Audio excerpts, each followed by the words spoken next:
I'm still angry. You all touching on religion. Takar untuk meminta maaf tu memang tak cukup. See, this issue not something make fun. Lepas dah main, nak minta sorry pula. Kalau minta maaf dah terlambat kan. Apa yang you orang buat, atas you orang yang nilai, you orang boleh minta maaf. Tapi isu yang dah you orang buat tu memang tak boleh dimaafkan. Apa-apa pun memang tindakan kena ambil. You orang kena terima juga. Kalau you tanya saya personally, whatever issue you all made, memang salah. Betul. Ya, memang we admit. Because the thing is, mistake, isu ni semua tak boleh dimaafkan lah. Tapi kalau you orang nak minta maaf, it's up to you all. But this is already involving public already.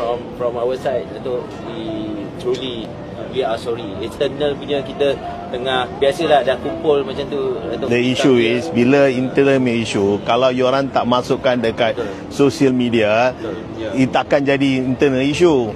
But the thing, memang kena ambil tindakan tau. You orang tak boleh salahkan saya pun. Sekarang ada pihak berkuasa. Pihak anda ada kuasa pun kena buat suara. Pihak anda bagi kuasa pun kena buka mulut. We are in the multinational country. But the thing is, we all have to understand. Action must take against your action. It's me under the humanitarian ground kita boleh maafkan. Tapi mesti kena ada satu tindakan yang akan bagi satu message yang clear. I hope this video can make everybody like cool a bit.